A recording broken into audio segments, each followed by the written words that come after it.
hopped in the phone and pushed the top back. I've been hustling for a long time and I can't stop that. Big Glock on it, best believe it, and them all back. Yeah, I be ballin' all the time. I'm point guard and a quarterback.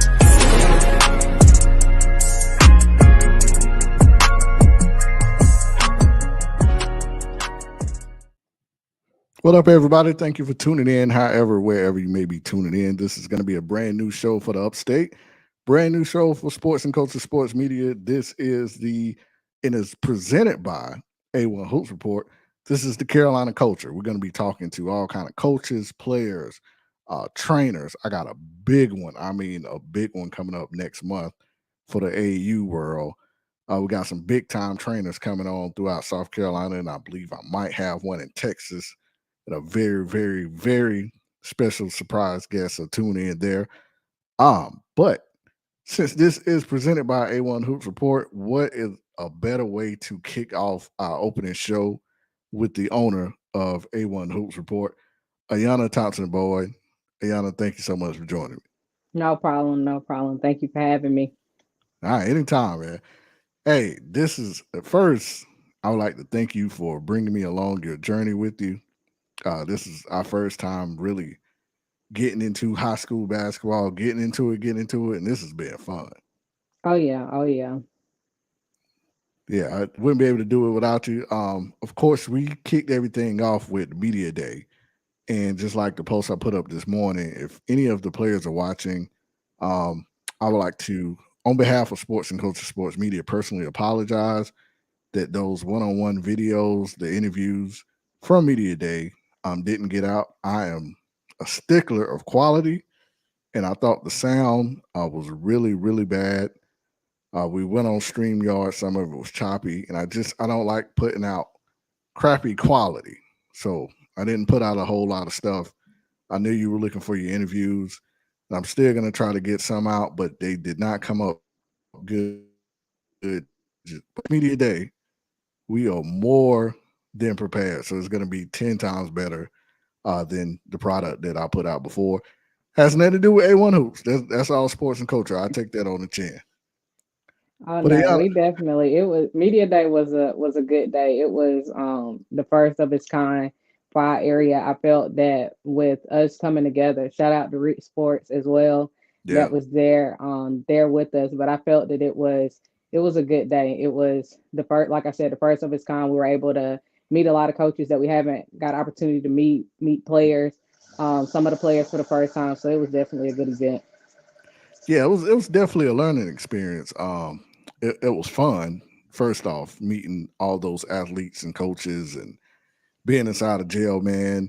I had my people there, Elise, my wife. Uh, it was definitely fun. Rich did his thing with the photos for the kids, but we learned, and now we know next year it's definitely going to be even better because we know how to maneuver, we know what to look for, what questions to ask, how to get reaction out of the kids. So, thank you for putting that together, and I can't wait for next year. Oh yeah, it'll definitely be bigger and better this upcoming year. Yeah, so for those that may not be familiar with A1 Hoops and what you guys are providing for the state of South Carolina, let us know what your company is about and what you're doing out here, pretty much in the streets. I got you. I got you. So A1 Hoops, pretty much in a nutshell, we're here. Our main emphasis is girls hoops. So we focus in a lot on girls hoops in South Carolina, just building our platform year by year to be able to be the platform that college coaches can come and find players to be in their program. So our goal is basically just to get the kids seen. So put them on a platform to get seen. College coaches may have never known anything about them, but we just want to have the platform that they at least get an opportunity to get seen by the college coaches. So we host events throughout the year. Tournament camps are the main things that we host throughout the year. We're going to be having this will be the first year that we'll have an unsigned seniors event. So we're going to actually have that in Greenville March the 5th coming up. This will be the first time we're partnering with Markeisha with Savvy Hoops in Columbia area. So we'll be partnering with that event to bring just something new to the area, and another basically kind of like a last chance for some of these 2023s that need to get seen by college coaches. So in a nutshell, that's what we do. We're just here. Our platform is built to promote student athletes to be able to get a scholarship through basketball. All right, March 5th. So, woo, boy, we got a busy day that day. I'm going to be everywhere. Oh So, we yeah. got your event. The SEC Women's Tournament will be here in Greenville. We'll be there. Hmm. Then, of course, the Pete Hollis Classic. That's also that day. So, I'm going to have to figure out a way to multiply on March Oh 5th. yeah. Oh yeah. It's gonna be a lot going on in Greenville that weekend. Yeah, we'll definitely figure it out. And then at towards the end of March on the 18th, got on the Hoop It Up shirt. We have sports and culture, and we're bringing Hoop It Up to here in Greenville, South Carolina. Is going to be at the Croc Center HBCU Classic. Definitely, Ayana, everyone in the media who's watching this, you are cordially invited. Just get with me. It's going to be an excellent event, and can't wait to put that on March the 18th. Speaking of Oh yeah. events, like the She Got Next tournament and the MLK special, people think that's really easy to put together, and it's not. Like I see how hard you work putting everything together. Can you talk about what goes into putting something like that together? First, I definitely want to shout out White and All, the coach, Coach Ferguson, that's there that helped us to that was the host team for us there in White and All for the November event, and then for December and January, Coach Wakefield at Jail Man. Both of them was definitely crucial throughout the process, making sure that we were able to come in, look at the facilities, get everything situated from the locker room setups to the schedules and all different things like that. So definitely thanks to them for helping to put the event on. Like you said, it's just that event. The first one She Got Next is in November, but to be honest with you, it's February already, and I'm already working on that event Man, for November. So it's more so wow. just working a little bit at a time to really build it up. So just trying to give it a feel that it's just a big time girls event where the coaches know that if they're at that event, we're going to have college coaches there. We're going to have the media on the baseline. We just want that feel for the She Got Next for all three of those events. And so it's just a lot of work that me and my team put in to make sure that everything is right for the event that we have, from, like I said, the locker rooms to the referees to the scheduling to the coaches gifts that we give Mm. the coaches, just everything pre-planned out, just working a little bit at a time all year. And then once the event come, just focus in on making sure we've contacted college coaches to come and make sure that we're promoting the players on the platform on the day of the event. So it's just a work in progress, and work in progress with it. Sometimes it looks easy, but like you said, it's a lot of work in the background just throughout the year to get coaches confirmed for the event, and make sure that they're good to go. And then one of the crucial things is making sure we really focus in on the matchups, because that's what everybody wants to see are the matchups, to make sure that we're putting teams in right brackets and things like that to make sure that the games are competitive, because that's what the college coaches want to see. They want to see the competitive games, not necessarily the 50-point and 60-point blowout. So we want to make sure that we put it as competitive as each game can be. So, how do you like with that process? How do you go about knowing which team is going to be competitive against each other? Not because most of these teams are not in the same conference or division. So, how do you go about making that selection? So basically with that, that's just doing my homework. So I have to be out seeing players, watching film on players and things like that, because especially with basketball, it's matchup situations. So if you're looking at two teams that have great point guards, two guards, those would be good matchups to see those kids go at it. So it's just a mixture of just like how we've been going out throughout the basketball season, just going out seeing players or whatever, seeing what the teams I have for the next year, who's graduating out.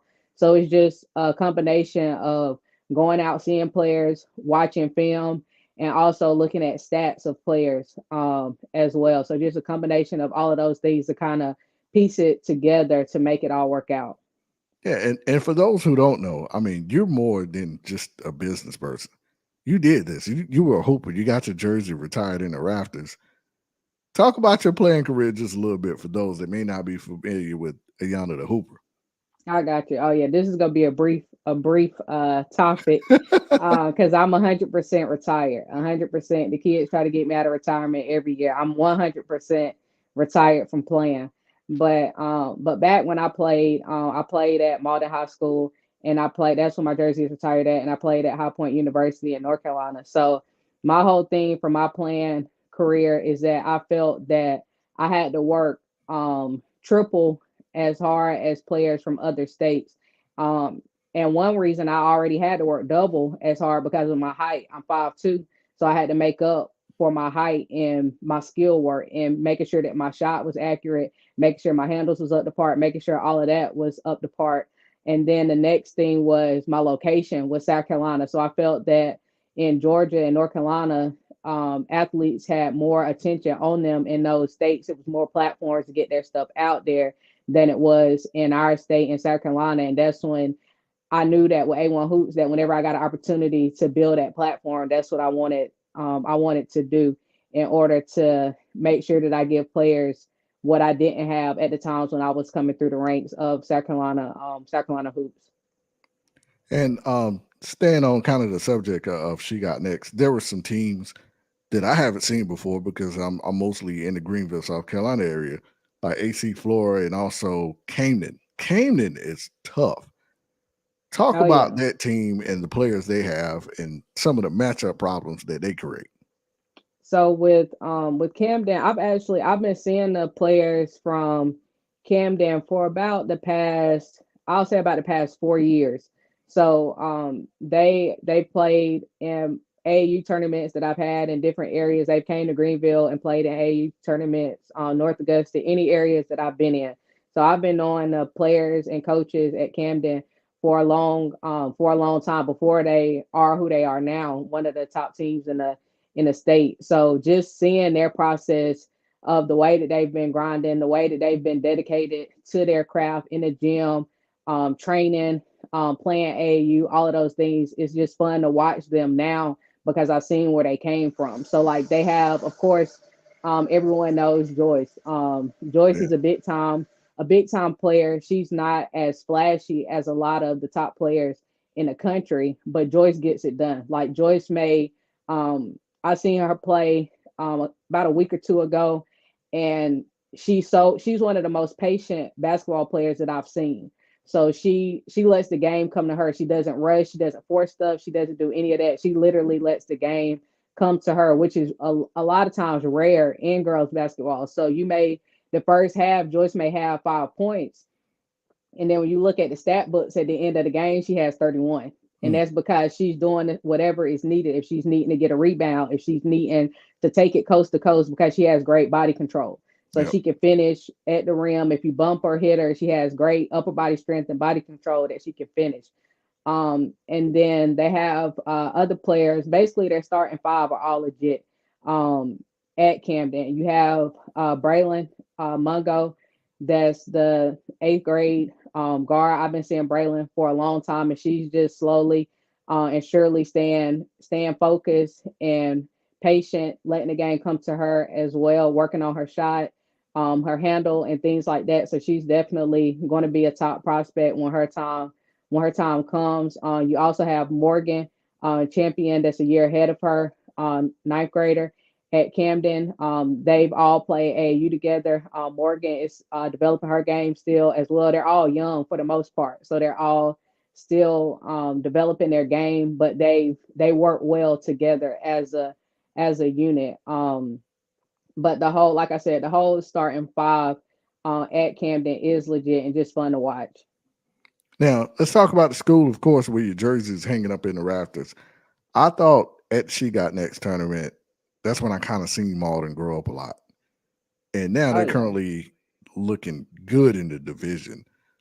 Talk about the growth that you've seen out of the Mavericks throughout the season.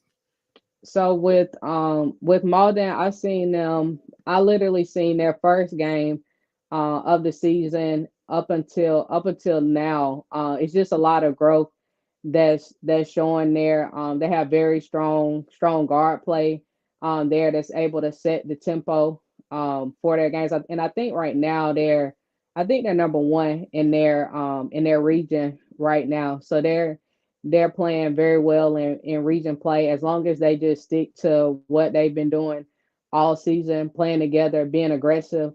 They should be fine. So they're definitely looking good. So looking for them to. I know last year was the first year that they made it to the upper state. Because when I played there, we made it to the third round. So that was the furthest that we've gone during that time. So they took it even further to the upper state last year. So just excited to see if they can repeat that and then have an opportunity to go to state. So I definitely be tuning in to my old high school, checking in on them to see how they're progressing. Yeah, and there's so much talent around this 864 area, and even branching out into the Anderson area, like Ren and TL Hannah. Is there any particular teams that you feel like is slept upon? I know one of my favorite teams to watch outside of Shannon Forest because they don't get a lot of attention as well, and that's a well coached team over there. Is Greer? Greer. Okay. I love So watching Greer. you like watching Greer. So Greer is not bad at all. So that's my dad's school. He graduated and was the 1978 champion at Greer High School back then. So that's like my second, if I would say my second home team is Greer. So it's definitely fun to watch Greer. They led by Amaya, the point guard there that's been putting in work. She's been Hmm. putting in a lot of work this season with training and everything. Like she's been working hard. She's been dedicated to her craft and she's been fighting every night. So like Greer is more of a grit team that they may not have all of the top players or ranked players, but they go 110% every night. So they don't give up on the play. So they definitely are fun to watch and they're doing well this season. Now, with like the tournaments that you put on in the showcases, we've been seeing throughout, especially following middle school basketball, that there's a referee shortage. How has that challenge been so far this year of making sure that you have adequate amount of referees throughout the tournament? So for my tournaments, the tournaments have actually been very good. The head refs in the different areas that I've been in have definitely worked well with me this year, making sure that my events are able to go through, put me as a priority on events and stuff like that. So they made sure that I was definitely taken care of in the ref department. But it's definitely been tough with going out to see games and things like that because a couple games that I tried to see on the middle school level, their games were canceled because of the shortage of Hmm. rail. So that kind of throws a whole wrench in the schedule because we're having a schedule that we're trying to stick to, but we're having to switch games out and things like that to try to keep up with the pace of the games when the changes are made and different things like that. But it's definitely been tough. But definitely shout out to the rails that's been sticking it out and that's been repping these games through all of these conditions and everything. So definitely shout out to them. But it's for me, it was actually good. It was a good experience for me. So no complaints on my end. Now, again, coming from the media day when it was me, you, and Rich talking to all the kids, looking to where we are right now in the season, how would you assess the job we've all done collectively of trying to get these girls a bigger platform? I would say that we doing a very good job because it's if it wasn't for a lot of the stuff we've been putting out, I haven't been seeing much of anyone else putting anything out as consistent as we've been this season. So literally at some point each week we've been going out. Sometimes we Mhm. run into each other when we're out or whatever, but we for the most part we've been spread out. Just like the other day, we had maybe like 5 games covered just in that one night. So I think that is going to help our players in our area to get eyes on our area because we're bringing to the light players that normally wouldn't have any light shed on them. So, and I feel that a lot of the players in the area are performing like they're when we're shining the light on them, they're performing and staying to the hype of what of the light that we're shining on them. So to the players that's out there, make sure that you keep grinding, doing your thing. We're coming.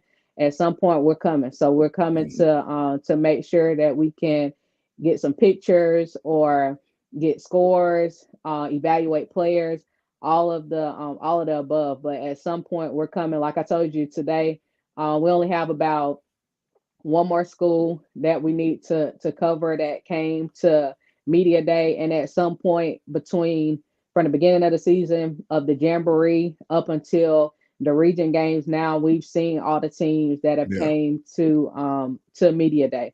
So it's been a lot of fun covering the kids or whatever, but I think that it was definitely needed for the area and for the state in general. So I think that we've done something that hasn't been done before with this many media platforms working together for one common goal to help the kids. Now, I also wanted to talk about how we do a lot of stuff behind the scenes that nobody really talk about, especially scholarship opportunities. Excuse me. Can you talk about that part, the stuff that goes unseen of what we're doing for these kids? So I would say just behind the scenes are the most critical critical points because that's when I can reach out to a lot of the coaches. I mean, the coaches reach out to me asking my opinion of players and things like that, asking me to send them players information with film and things like that. So just behind the scenes, it's more so of a grind of making sure that the colleges know about the kids. So sending them the information, whether it's texting them, emailing them personally or whatever, making sure that they're having the information in hand, making sure that they're getting the invites to the events to show up and make sure that whatever information that they're asking for, that I'm making sure that I'm getting it to them in a timely fashion. Because that's one thing on the girls' side that I feel that you don't want to take the time of the college coaches waste their time or anything like that. So when they're asking for if it's film, if it's a transcript, whatever it is, make sure that you get it to them in a timely fashion. And I make sure that I help with the players that need that help in that process to make sure that on my end in the background that I'm sending that stuff directly to the coaches because that's what it's all about is making sure that the coaches are actually seeing the stuff that that'll give them a better opportunity of getting some type of scholarship or at least on a coach radar that they know about them now, that they'll be able to track them on their own, to be able to go see them play, watch film, things like that. Absolutely. Excuse me. Went down the wrong way. I'm choking. I wasn't crying, but I'm I definitely got you. choking. I got you. Lastly, I mean, kind of just what we're doing collectively again with the exposure level outside of us. What can more media companies, whether it's local news or anyone on the outside, join in to help us gain more exposure for these kids, especially the girls' game? I would say one thing that I think for sure with I'll start with the high schools with the high school coaches. The first thing that they need to make sure is that they have a social media presence, to make sure that they have some type of Instagram, Twitter, Facebook account, something that is online. So that would be the first step I would say for the high schools. And a lot of times that they need to send stuff to media sources, whether it's the newspaper, whether it's us or whatever, that we see it, that we can repost it, or if they're giving us information like some of the players this year told us when it was milestones that they were getting 1,000 points or 1,500 points, whatever it is.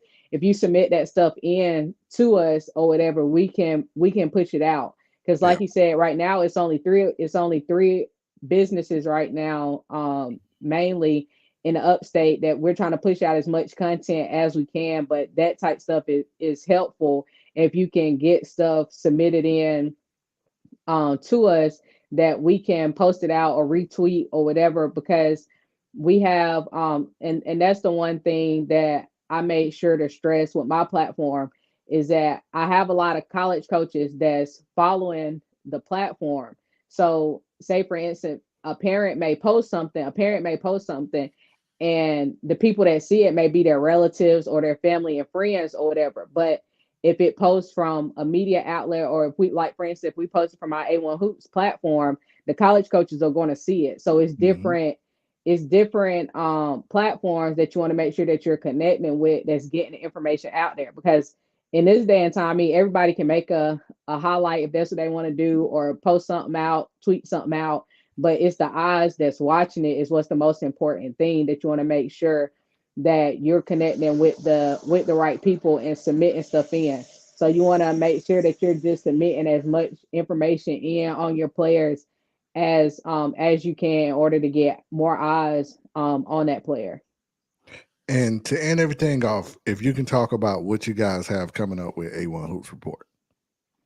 So what we have next, so the first thing that we have is the March 5th, the unsigned senior showcase in Greenville. So that'll be the first event, and then we'll be moving into our AAU tournaments after that. So from March until June, we'll have AAU events, and then in June we'll end with our team camp for the high school varsity and JV team. So we about to be kicking off our AAU season, and we have everything posted on our social media at A1 Hoops Report. We're on Twitter, Instagram, and Facebook.